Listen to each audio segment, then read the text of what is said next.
4. Agora vai. Bom, vamos lá, irmãos. Hoje vamos começar a doutrina de Cristo, Cristologia, ok? Vamos ver durante várias semanas sobre Cristologia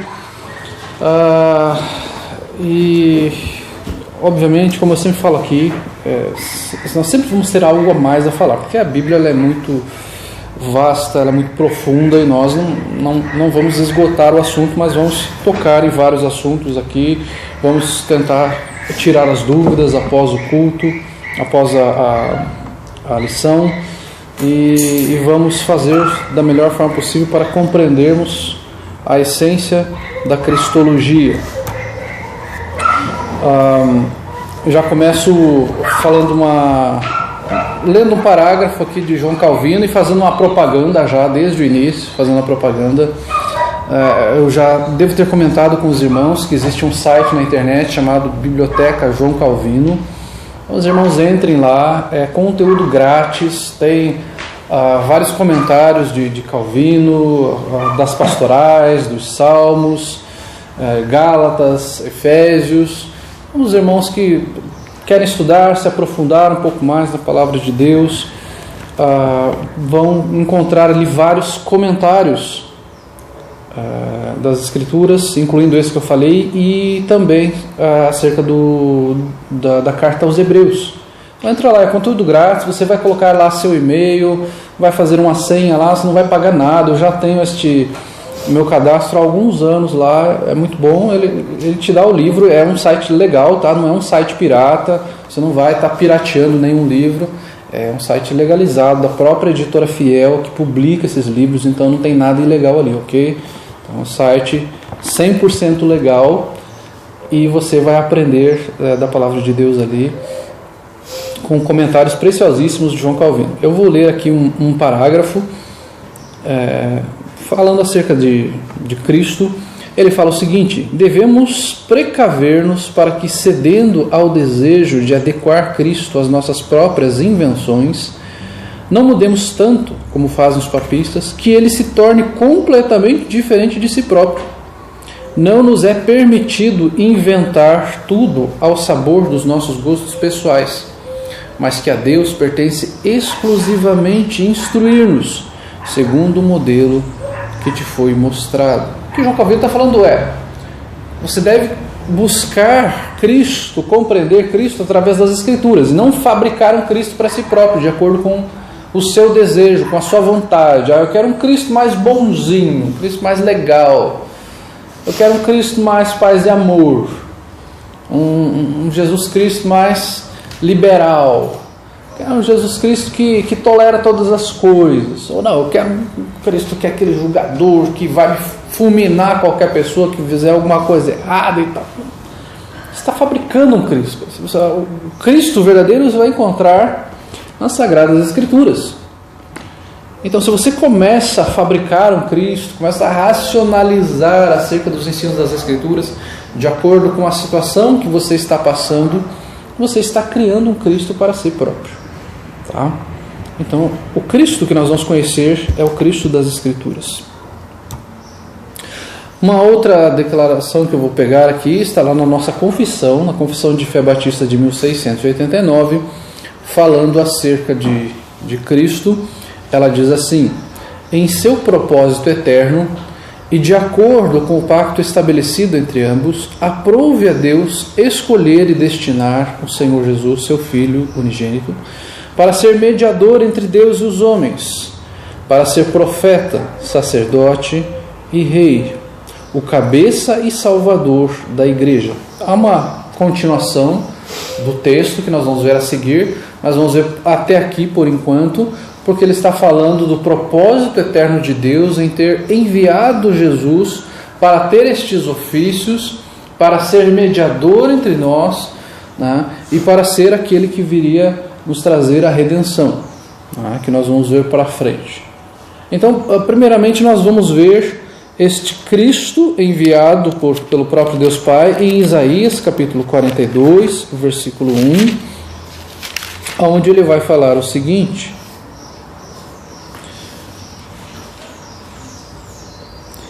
Eis aqui o meu servo, a quem sustenho, o meu escolhido, em quem a minha alma se compraz.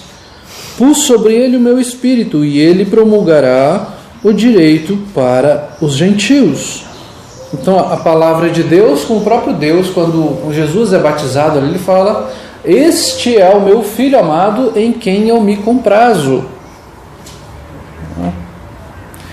Sobre ele está o meu espírito. Isaías 42 está falando que sobre ele está o meu espírito, quando desce o Espírito Santo como uma pomba dos céus e vem aquela voz do céu do próprio Deus falando: este é meu filho amado em quem eu me comprazo. É a este que nós servimos, é ele que é o nosso mediador, o mediador desta nova aliança. A primeira carta de Pedro, capítulo 1, versículos 19 e 20, o texto lá nos diz assim: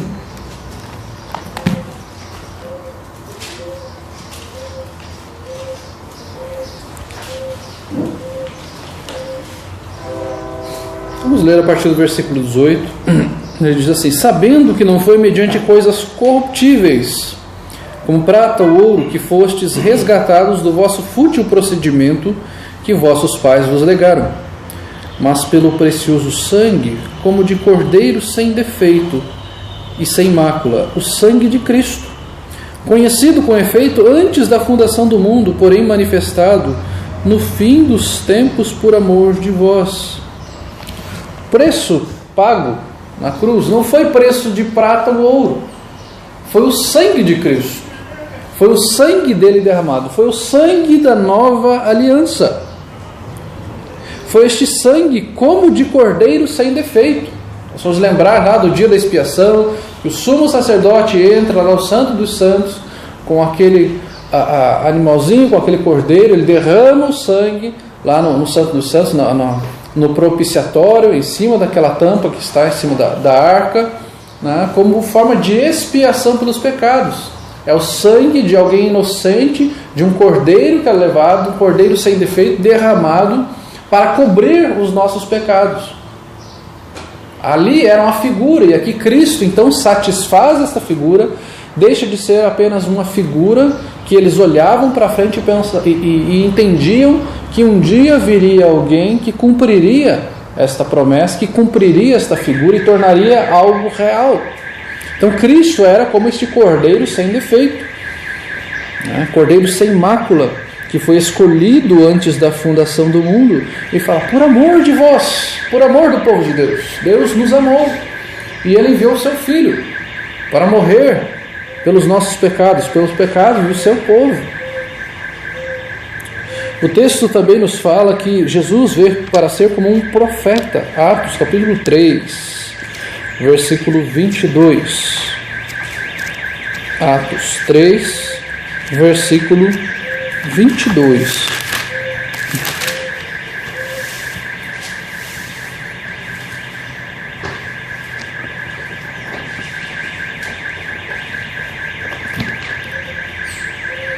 Falando aqui então no discurso de Pedro ali, há então esta palavra de Moisés citada pelo próprio Pedro, onde diz ali então em Atos capítulo 3, versículo 22: disse na verdade Moisés: o Senhor Deus vos suscitará dentre vós, irmãos, um profeta semelhante a mim. A ele ouvireis em tudo quanto vos disser. Então ele se refere a Jesus aqui como um profeta. Mas Jesus não era apenas um profeta, tá, gente? Alguns falam: olha, Jesus era um grande profeta, Jesus era isso, Jesus era aquilo outro, Jesus era um bom homem. Várias religiões, seitas, consideram Jesus como um profeta. Acontece que Jesus não era apenas um profeta. Esse é o problema dessas seitas, é um dos problemas, de considerarem Jesus, o Cristo, apenas como um profeta. Não, ele era um grande profeta. É verdade, ele era um grande profeta, mas ele não era apenas isso, ele não está limitado a isso. Ou seja, o profeta, quando nós falamos de um profeta, é aquele que traz a palavra de Deus ao homem. Então, o profeta, se você for olhar no Antigo Testamento, ele vai falar, assim diz o Senhor. Ele vai falar ao povo e diz, assim diz o Senhor. Ou seja, Deus traz esta mensagem através do profeta, e o profeta vai até o povo e fala, assim diz o Senhor. E aí ele vai falar, isso, vocês estão pecando, vocês vão ser punidos, busquem a misericórdia de Deus, Ele é longânimo, Ele é compassivo, Ele é amoroso. Esse é o profeta. O profeta traz a mensagem de Deus para o povo, e Jesus fez isso. Jesus trouxe a mensagem de Deus ao povo. Jesus veio falar ao povo sobre o amor de Deus. Jesus veio falar ao povo sobre o Deus Criador, sobre o Deus amoroso, sobre o Deus compassivo, sobre o Deus longânimo. Jesus veio falar ao povo sobre um Deus que pune, um Deus que julga, um Deus santo. Jesus veio falar sobre um Deus criador de todas as coisas, provedor de todas as coisas. Ele veio falar do Pai. Ele veio expor, ele veio ensinar acerca do Pai. É o profeta que veio trazer a mensagem de Deus. Mas ele também, além de profeta, ele é sacerdote. Hebreus capítulo 5, versículos 5 e 6.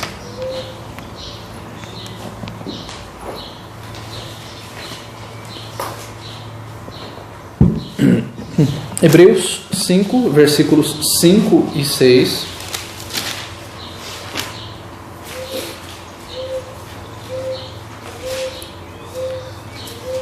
Assim também Cristo a si mesmo não se glorificou para se tornar sumo sacerdote, mas o glorificou aquele que lhe disse, tu és meu filho, eu hoje te gerei. Como em outro lugar também diz, tu és sacerdote para sempre, segundo a ordem de Melquisedeque.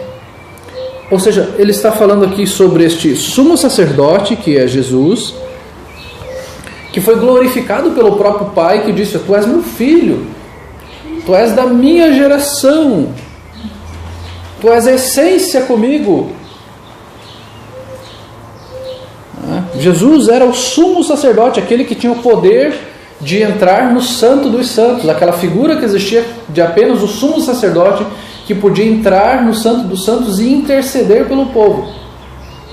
Ou seja, se o profeta é aquele que fala as palavras de Deus, que intercede, olha, ele fala, olha, Deus falou isso a vocês, assim diz o Senhor. O sacerdote vai falar, Senhor, eu estou aqui representando o povo, eu estou aqui trazendo as ofertas do povo, eu estou aqui trazendo os sacrifícios do povo, reconhecendo que nós somos pecadores, que nós necessitamos da sua graça. Se você for pegar lá o dia da expiação, nós não vamos detalhar aqui, mas vai falar lá que ele faz o sacrifício por ele e tal, pelo sumo sacerdote. Mas o que estamos falando aqui é, ele fala, eu estou aqui representando o povo, eu sou aquele que posso entrar na sua presença e interceder pelo povo.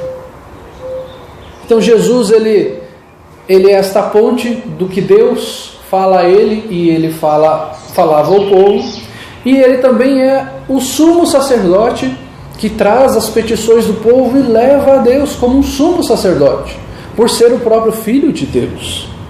E o versículo 7 ali, o versículo 6 vai falar, trazendo outra citação também, a primeira citação ali é do Salmo capítulo 2, versículo 7, e há uma outra citação ali que fala que tu és sacerdote para sempre, segundo a ordem de Melquisedeque. Melquisedeque, há uma explicação mais detalhada ainda, lá no capítulo 7 de Hebreus, que vai falar da história de Abraão, quando Abraão está voltando de uma situação, de uma batalha, e ele entrega dízimos a Melquisedeque, que era um sacerdote antes da ordem sacerdotal de Arão, dos levitas. Então ali ele entrega os dízimos a ele e fala que Melquisedeque ele é um tipo de Cristo, porque ele não tinha genealogia, porque ele não tinha princípio nem fim. Claro que Melquisedeque tinha nascido e Melquisedeque morreu, mas o que está falando aqui é que Melquisedeque ele era uma figura de Cristo, porque não havia relato nem do nascimento nem da morte dele, e que Jesus pertencia a outra ordem sacerdotal, que não era a ordem sacerdotal levítica. Fala, a ordem sacerdotal de Jesus é superior a esta ordenação sacerdotal dos levitas, porque esta ordem levita ela é uma sombra daquilo que viria. Então Jesus ele faz parte desse sumo sacerdote segundo a ordem de Melquisedeque, porque é um sacerdócio que não tem fim. Porque os sacerdotes entrava geração, morria o sacerdote, vinha outro, vinha outro, vinha outro. E ali falam, Jesus é o sumo sacerdote eterno. Não existe outro. Ele é da ordem de Melquisedeque, é uma ordem superior. Então Jesus, nesse sentido, é o nosso sacerdote, nosso sumo sacerdote, que pôde entrar então no Santo dos Santos e nos levar até Deus. E nos fazer, nos dar fazer esta mediação entre nós e o próprio Deus. Então, profeta fala daquilo que Deus fala ao povo. Sacerdote é aquele que fala a Deus acerca do povo, das necessidades do povo, dos pecados do povo. Ok? Além de profeta e sacerdote, Jesus é o rei. Então esses são os conhecidos 3 ofícios de Cristo: profeta, sacerdote e rei. Lucas capítulo 1, versículo 33.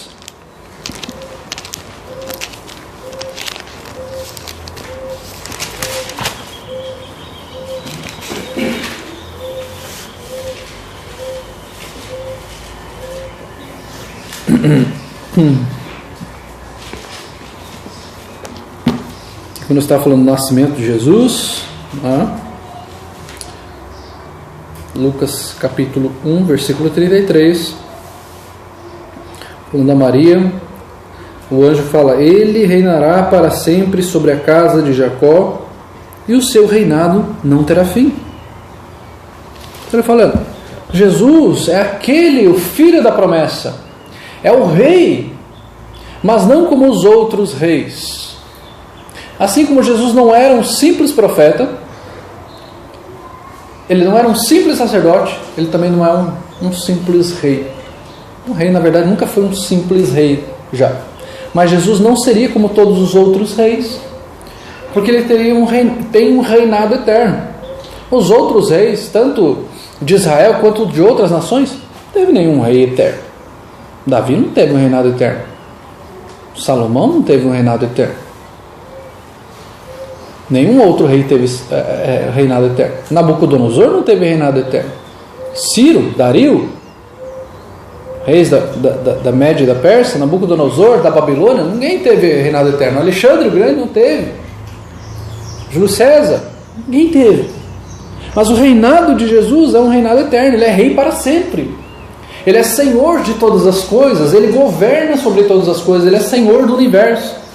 Ele não está limitado a um espaço. Olha, Jesus é rei neste lugar, nestas fronteiras aqui, ele tem o seu império. O reinado de Jesus está sobre toda a terra. O reinado de Jesus contempla toda a terra. Ele é Senhor sobre todas as coisas. E ainda Jesus, ele é o cabeça e salvador da igreja. Efésios capítulo 1, versículos 22 e 23.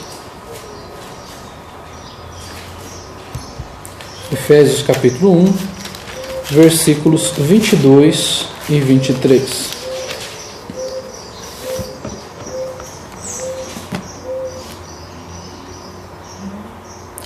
E pôs todas as coisas debaixo dos pés, e para ser o cabeça sobre todas as coisas, o deu à igreja, qual é seu corpo, a plenitude daquele que enche todas as coisas. Então Jesus, ele é o cabeça da igreja, ele é o salvador da igreja, ele é Senhor da igreja. É a ele que nós prestamos contas. É a ele que nós devemos obediência, reverência, adoração. É esse Senhor que nós servimos. Não senhores humanos. Nós servimos a Cristo como igreja. Você deve obediência às autoridades? Sim, mas o seu Senhor é Cristo. Você deve obediência primeiramente a Cristo, de tal forma que se alguém pedir algo a você que seja contrário àquilo que as Escrituras falam, você vai falar: eu obedecerei a Cristo, porque Ele é meu Senhor acima de todas as coisas. Obedecerei às autoridades, obedecerei às leis, mas primeiramente obedecerei a Cristo, meu Salvador, o meu Senhor. Ele é a cabeça, Ele é quem manda. A autoridade maior não é o ser humano, não é nem o pastor, nem o presbítero, não é o seu chefe, não é o seu professor. Perceba, não estou falando para você desobedecer essas pessoas, estou falando que, em último caso, se chegar em algum dilema onde você precise ver, será que eu obedeço tal pessoa?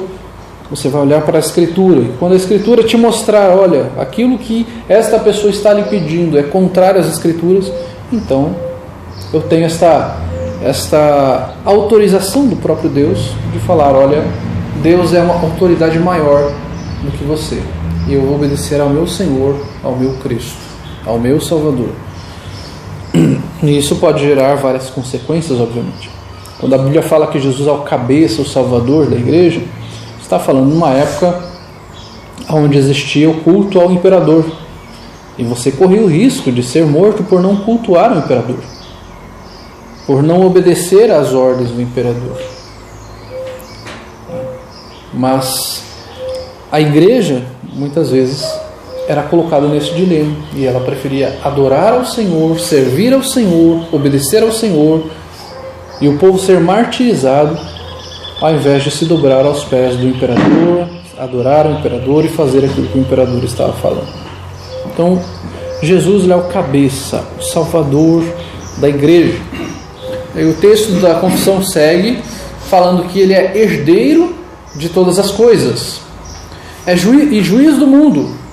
Desde toda a eternidade, Deus deu-lhe um povo para ser sua descendência, para que em tempo esse povo seja por ele redimido, chamado, justificado, santificado e glorificado.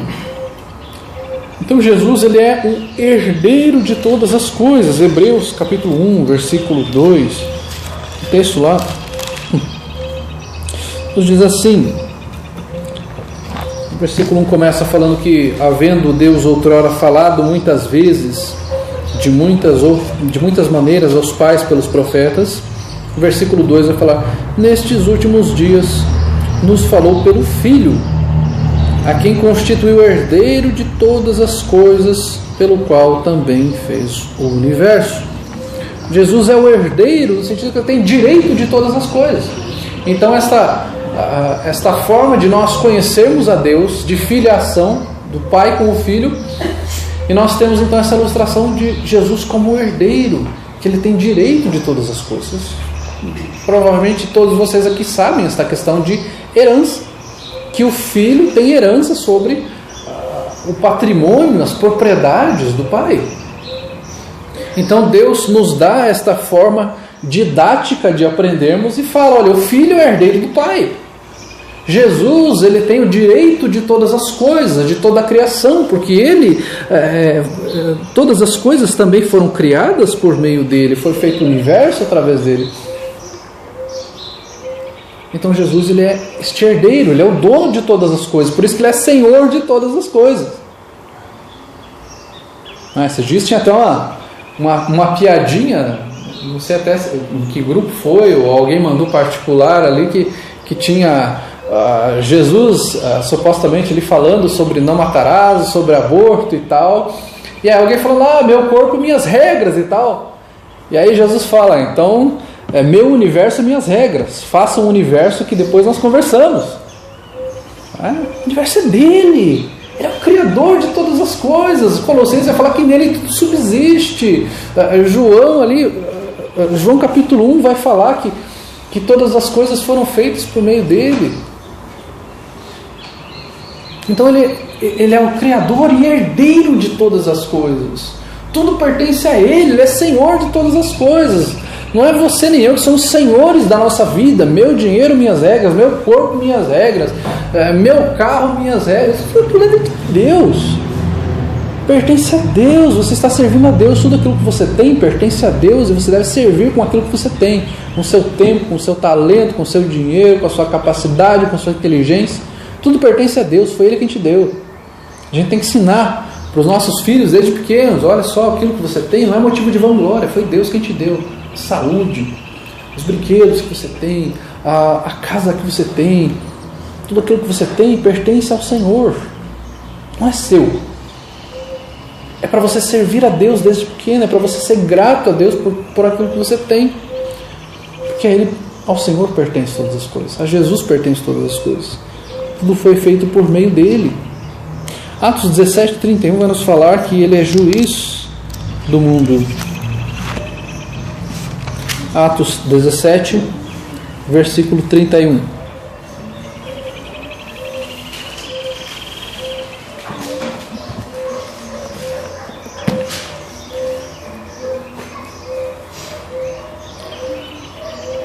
Porquanto estabeleceu um dia que há de julgar o mundo com justiça, por meio de um varão que destinou e acreditou diante de todos, ressuscitando dentre os mortos.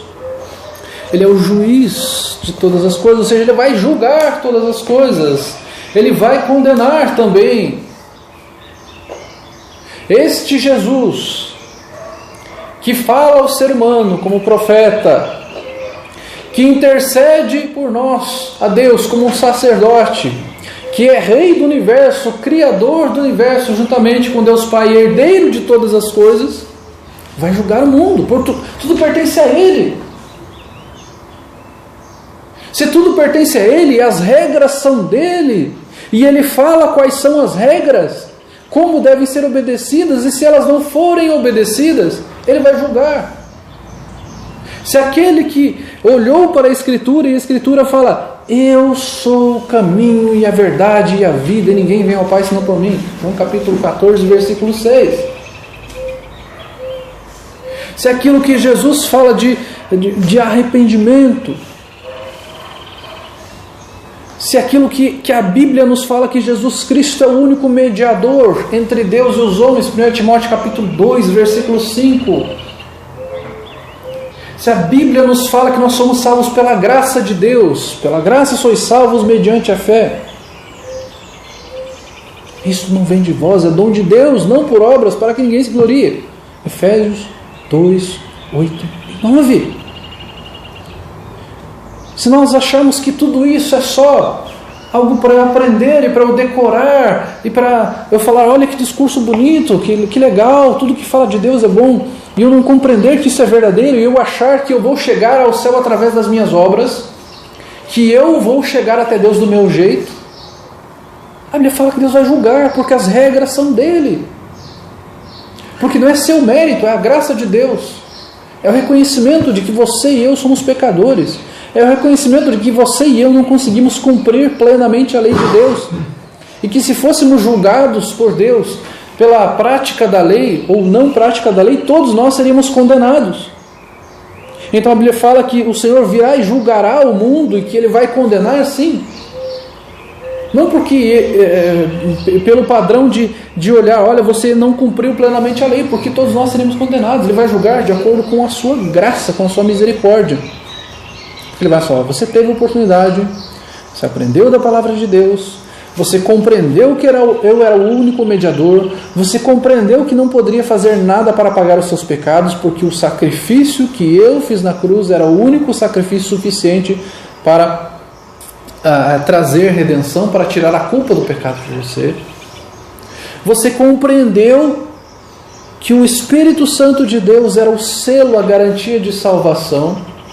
Você compreendeu todas essas coisas apenas intelectualmente, mas não teve na prática. Então Jesus vai julgar. Jesus, Ele vai julgar. Então nós não vamos olhar como Jesus, aquele cara, né? O cara bonzinho, o cara legalzinho, que no fim das contas vai perdoar todo mundo. A Bíblia fala que Ele vai julgar. 17:31, Atos 17:31, estabeleceu um dia em que há de julgar o mundo com justiça, por meio de um varão que destinou e acreditou diante de todos, ressuscitando entre os mortos.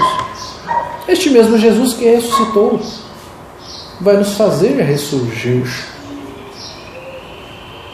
A Bíblia nos fala que todos nós estaremos perante o tribunal de Cristo. 2 Coríntios 5,10 fala isso. Então o Senhor vai julgar. Ele julgará. Este é o Senhor. Ele é juiz, Ele é rei e Ele julgará. O texto que nós estamos lendo aqui fala também que Ele, desde toda a eternidade, Deus deu-lhe um povo para ser sua descendência. Ou seja, o seu povo foi eleito, como Efésios vai falar, nós somos eleitos antes da fundação do mundo.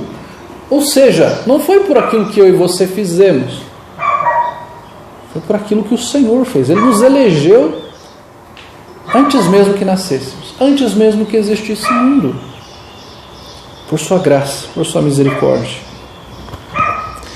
Isaías 53, versículo 10.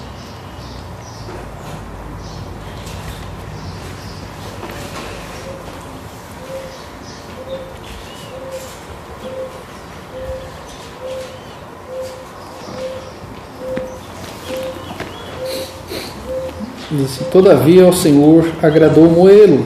Aqui está falando daquela profecia que tem inclusive o título, na maioria das Bíblias, escrito o servo sofredor.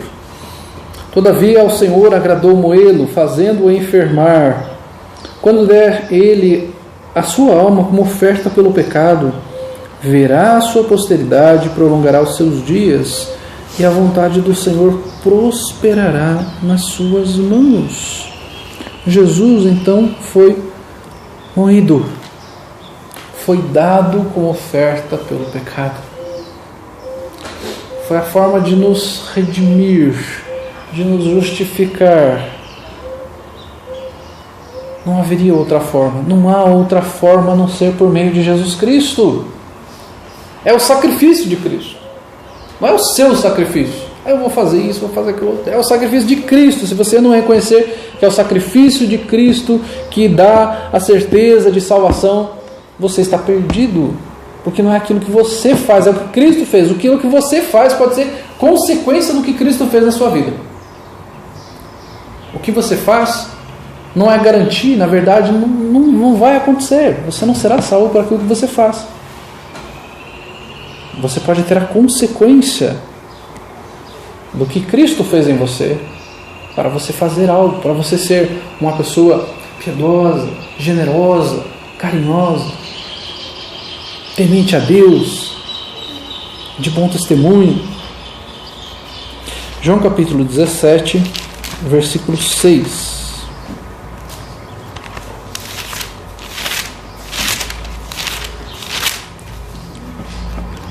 Aqui já vamos lá para a oração de Jesus.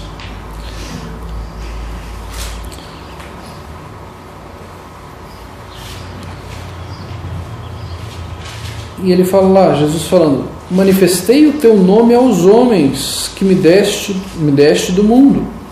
Eram teus, tu nos confiaste, e eles têm guardado a tua palavra.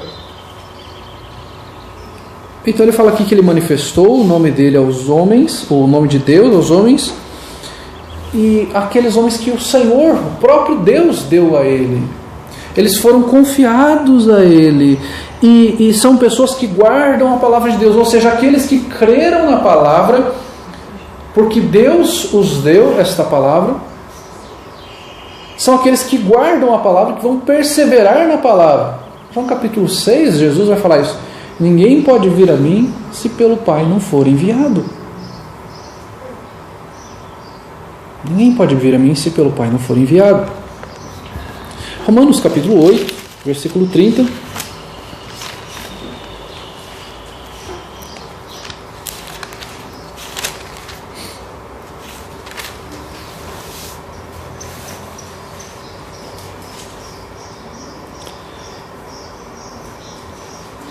O texto lá nos diz assim: e aos que predestinou, a esses também chamou, e aos que chamou, a esses também justificou, e aos que justificou, a esses também glorificou.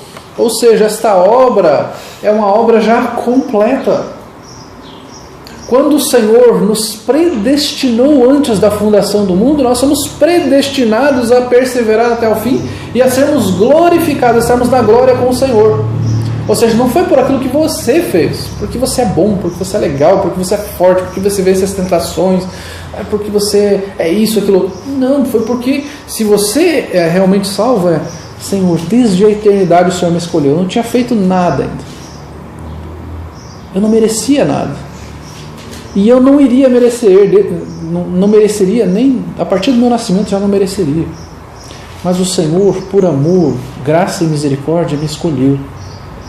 E o Senhor fez esta obra completa, que nós não a vemos como completa ainda, porque nós não chegamos à presença de Deus, não tivemos nossos corpos restaurados, como fala 1 Coríntios capítulo 15, ali da ressurreição, que estaremos com Cristo, e que este corpo corruptível será revestido de incorruptibilidade, este corpo mortal será revestido de imortalidade. Não temos isso ainda, mas o relato na palavra de Deus, através do apóstolo Paulo, já nos fala como uma obra completa, de um povo que é eleito por Deus, de um povo que serve a Deus, de um povo que perseverará na palavra de Deus, que pode sim ter suas fraquezas e muitas vezes ter problemas com pecados, quedas, mas que o Senhor vai fazer perseverar até o fim, vai levantar esta pessoa, vai fazer com que ela se sinta incomodada, e não apenas incomodada com o pecado, mas trará contrição, arrependimento, mudança de vida, e esta pessoa vai perseverar até o fim da sua vida, ou até a volta do Senhor. É a obra completa feita por Cristo. É a obra feita por Deus, por esta eleição antes da fundação do mundo, pelo fato de Cristo, como diz ali em Apocalipse, que fala que Jesus foi crucificado antes da fundação do mundo, que este sacrifício foi feito como se esse sacrifício fosse algo eterno, e como se esta obra já tivesse sido feita e completada. Este é o Cristo que nós cremos, um Cristo que não faz um trabalho pela metade. O profeta, sacerdote, rei, Senhor de todas as coisas, Senhor do universo, herdeiro, juiz. Este é o Senhor que nós cremos. Não é um mototaxista, não é um delivery do Habib's, do McDonald's, que você pede lá, Senhor, agora eu quero isso, me dá, porque eu quero. Agora eu determino tal coisa. Agora, se o Senhor existe, o Senhor vai fazer isso, porque se o Senhor não fizer, eu não acredito mais no Senhor. Com quem você pensa que está falando? Acho que está falando com o motoboy do Habib's. Acho que está conversando com um mototaxista que vem te pegar daqui a pouco e te levar para onde você quer. Acho que está pedindo um Uber, que você clica no botão ali e fala, eu estou aqui, você chega aqui e eu quero essa hora e tal.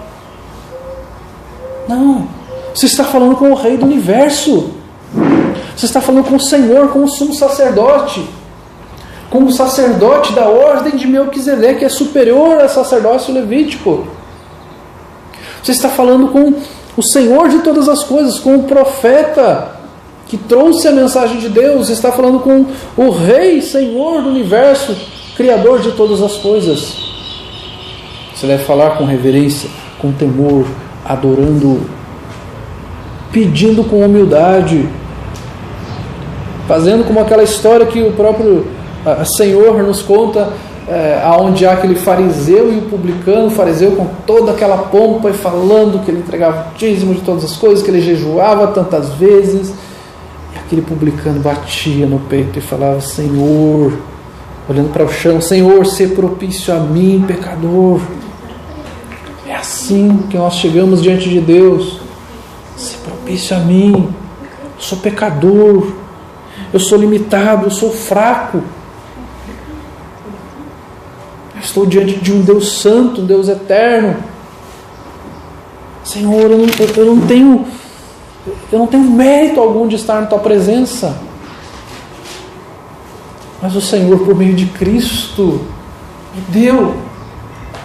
esta ponte, este acesso a Ti. O fato de Jesus ter morrido mostra a minha pecaminosidade, mostra a minha corrupção, mostra quem eu realmente sou. O fato de Cristo ter morrido mostra o amor do Pai também. Então eu entro em humildade diante do Senhor, com temor no coração, mas também com uma alegria, pensando: Senhor, olha tudo que eu fiz. Esse amor é muito grande mesmo. Esse amor é algo fora de série. É assim que nós chegamos diante de Deus, com temor no coração e com alegria ao mesmo tempo, por sabermos quem nós somos, mas por compreendermos que por nós sermos desta forma, precisaria existir alguém que nos amasse muito de verdade. É nesse Senhor que nós cremos, é esse Senhor que nós honramos e glorificamos.